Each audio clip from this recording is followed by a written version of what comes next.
We're here with Robbie Bradshaw with IICRC, who's an expert when it comes to all things advocacy. It's a pleasure to get with you and talk about this today. Yeah, nice meeting you. Thanks for having me. So let's get into it. And, we think about advocacy and what that means. Some people might be wondering, I don't really understand what it is. But let's start with a little bit about yourself and how you got here. Yeah, so I was born and raised in Portsmouth, Virginia. I started getting involved in politics when I was probably about 18 years old, maybe a little younger than that. I worked in the Virginia State Legislature for about 4 years, and then I went off to law school. And then when I graduated from law school, I knew that I wanted to be a lobbyist as opposed to a full-time attorney. So I started really applying to anywhere that was hiring, and found my way here at the IICRC, and I've been here for 4 years now. You've done a lot in your short career, you could say. So when I was looking at your bio and some of the information shared I knew about, I thought being a lawyer or an attorney is kind of cool. And do you have to do that to work in advocacy? No, not at all. You don't have to be an attorney. It helps from my standpoint because it allows me to know more than likely how a bill is going to be interpreted in the real world, because the job of attorneys is to interpret the law for their clients. And so it gives me that vantage point, but also allows me to draft legislation that I know will then, work in favor of whatever issue that we're advocating for. Okay. Almost my total understanding of an attorney is John Grisham. Yeah. And all the things you read about in the movies. How true is that? It's honestly really true. I actually just read a John Grisham novel called The Street Lawyer not too long ago. Great book. Very good book. And pretty much everything that he's talking about, from what it's like to be at a big firm to what it ends up being like working for, homeless folks and representing homeless folks, it's very similar. It's pretty accurate. So the reason I bring that up is you could have went down that pathway. Yeah, for some reason, I never saw an area of law that I really enjoyed. And one thing I think lawyers typically tend to forget is that they interpret the law, but if you're a lobbyist, you can actually help to make the law that you inevitably are interpreting. So then there's lawyers that do both. I practice a little bit of law on the side for friends who need a will or something like that. I'll draft it up for them. But most of my work that I do full time is obviously lobbying, and I just enjoy that. You got to stay in practice, I guess. Yeah, you got to make sure that, and I have to get my CLEs all the time too. So let's talk about the IICRC. It started for training and certification and standards. Yep. But now advocacy is a big part of it. Mm-hmm. Talk about that. What was the reason why we see that transition, and maybe a little history there? Yeah, I think that obviously we've been around since 1972, and we're well known in the industry. But the consumers don't necessarily know who we are, and I can tell you, based on my conversations, that legislators don't either. But they do. There are instances in which they want to legislate the industry and regulate the industry in a certain way, and I think they just need knowledge of what are industry certifications, and then ANSI accredited standards are everywhere. They're not just in our industry, and states and federal governments adopt them on a regular basis. And so it's just kind of an area that I think that our standards should also be recognized by those same bodies if they're working in our, if they're trying to regulate or do anything in our industry. Our standards are already there, and it stops them from having to reinvent the wheel. If they want a mold standard, they want a water damage standard, or a carpet cleaning standard, it's already there. They just don't know that it exists. Yeah, so they go into trying to create their own. Okay. Let's talk about some specifics. Okay. An email I received from the IICRC, and there's your picture. Yep. Has a run of bills, California, Colorado. I read all of these, clicked through to a few of them. Mm-hmm. They're interesting. They're detailed. Yep. They're not perhaps specific to our industry as much as maybe some others as well. Yeah. But talk about this. Talk about these. Like, I know IICRC has a couple of favorites they're working on. Yeah. And that are, at the forefront of your efforts. So I imagine you can't focus on all 12 of these at one time? Yeah. Or can you? Talk about that. Yeah, so one of our big areas, we work in workforce development. We work in mold remediation, mold assessment, those things, and then restoration in general. So, for instance, there was a bill this year in Virginia that would basically have required, they wanted to go the licensure route. And the licensure route, I think, it brings in departments, like governmental departments that don't exactly know our industry. Okay. They don't know how to mold remediate. Now, they're going to probably bring in some folks, but we don't exactly know if those folks are even trained or certified or whatever. So in advocating for the bill, I was advocating for them for some amendment changes, and one of those was, let's recognize industry certifications because they're already out there. But also, if you really want, and I asked them, I said, what is your overall goal?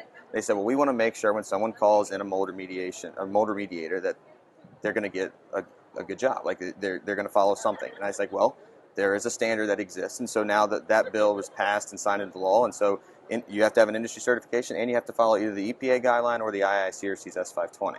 And I think that's a really big win because we are certainly supportive of being certified, but also following the industry standard of care, and that I think that's one of those moments. Kentucky did this a long time ago, not the certification side, but the standard side, and so Virginia's following suit. But then you have workforce development. I mean, California wants to train a bunch of people and upskill, uptrain, I think is the way they refer to it as, uptraining folks to handle the recoveries of the wildfires. And so they're putting $50 million into this training, but they didn't really specify what that training was. And so it's an opportunity for the IIC to say, hey, we have FSRT, we've got a new fire standard. We can train these folks to restore buildings and properties that have been lost to the wildfires. Right. Yep. And then there's also, at least at the federal level, which is with the new administration, kind of everything at the federal level is certainly moving slowly a little bit right now, just because we're kind of getting our bearings in the way. So, but ISSA, IICRC, and a bunch of other organizations are actually working on a bill called Investing in Tomorrow's Workforce Act. And basically what it would do is allow people to use their 529 savings plans, which are currently regulated to just college degrees and college expenses. This would allow them to get industry certifications and further their career in various trades. And so this would be huge for the cleaning and the restoration industry because we would be able to have more workers. Our industry is not immune to labor shortages by any means. And so this would allow us to get more workers. And when I was at the ISSA Clean Advocacy Summit, I met plenty of people that said, I've got money sitting in my 529 savings account that I don't want to go to college, but my son wants to use, and that kind of thing. So I think it would help and bring a lot more folks to our industry. It made sense. I heard a lot of details about that. So thank you for what you're doing there and working with ISSA as well. Let's switch gears a bit and talk about some challenges doing all this. Yeah. Do you ever feel at times when your efforts are futile? Yeah. Pointless? I wouldn't say pointless, but I would say that sometimes it gets exhausting talking about our industry and the legislators having absolutely no idea about our industry because, we are, especially the cleaning and the restoration industry, it's a $1 billion industry. But we're underrepresented from an advocacy standpoint, which is kind of partially what we're working on here. But also I think that we're underrepresented in just like the knowledge outside of our industry. Like obviously everybody here knows everything about the restoration and the cleaning industry. But the legislators who are inevitably going to try and regulate our industries in whatever way they choose have no idea about any of the problems that we're facing. And so that's kind of where I think advocacy is extremely important. What kind of a marathon is this? Oh, it's an Ironman, to be honest. I mean, it's nothing in politics ever moves fast, but we can definitely start moving the needle and start the conversation, and then just continue the conversation. There's always going to be advocacy needed, no matter what. Even once if you think you've solved the problem or you've done everything that's perfect for the industry, I promise you somebody next year is going to introduce a bill that's going to screw it up. Okay. So during this Ironman marathon, which I would never, ever run myself. Neither would I. Okay. What are some of the wins you've seen or accomplishments that you're proud of? Yeah, I mean, so the IICRC, obviously we support, industry certifications, we support standards, and really, so the Virginia bill is a great one that recognizes industry certifications as professionalism, not just IICRC, but all industry certifications, and recognizes standards. A bill in Illinois did something similar. But earlier this year, there was a bill in Montana that was focused on fentanyl and methamphetamine residue and cleanup of that, and certifying people. And the bill was very extensive, and I had chatted with the legislator a little bit. And we finally were able to, they amended it and said that the department can adopt standards or guidelines or industry certifications for that. And so as the IICRC, we're currently working on the S900, which is specifically fentanyl and methamphetamine and other drug residue cleanup. And so it fits in perfectly with that. But again, that was a moment in which a government was trying to, and rightfully so, was trying to find a solution that they didn't realize the solution was on its way in the form of an industry standard like the IICRC. 1972, IICRC was started. Yep. Those back then would have no idea Nope. that this organization would be involved in this type of work or legislation. No, and if they were, I will tell you, my job would be 100% easier. But it's fine. It's better to do it now than to have never done it at all. Yeah. And obviously, ISSA with John does a great job. RA is starting with their AGA and stuff like that. So I think everybody should have a lobbyist. Like every company should have a lobbyist. Every organization should. And lobbyists get like a negative connotation. But we're not big pharma lobbyists. We're out there advocating for the industry and industry standards and industry certifications. So those that are involved in advocacy, you, John Odurft, Ed Cross. Yep. How close are you as a group?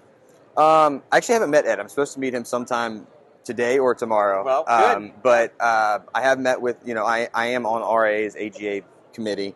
And then John and I have chatted about a bunch of stuff from the bills at the federal level all the way to, that cleaning bill that was in California last year with the 2,000 square foot rule. And so I think that's important to make sure that we're leveraging our other contacts because, John has a lot more knowledge at the federal level than I do. I don't know if he'd argue that I have more knowledge than him at the state level, but in working at the state level, he has called on me a couple of times and said, hey, how are you, facilitating this type of legislation? So it's good to have those contacts and to make sure that we can tap into each other. Yeah, as you were talking about, I was thinking how important that would be to work together, different organizations, but same goal. So when you meet Ed Cross, I'm not related. Got you. Yes, I have heard that. Okay. So what's coming up, the IICRC is doing, and how can others learn more and help? Yeah, so we're going to have an Educating the Advocates Summit, which is basically getting folks to, in person, to have conversations about how to advocate for themselves, but also for the IICRC certifications, industry certifications as a whole, and industry standards of care. And so we're going to have Educating the Advocates. It's going to be October 1st, 2025, in Las Vegas. And so everyone that's, they can sign up, they can go to our website, and they can find it there too. All right. Thank you for your time. Of course, Jeff. Thanks so much.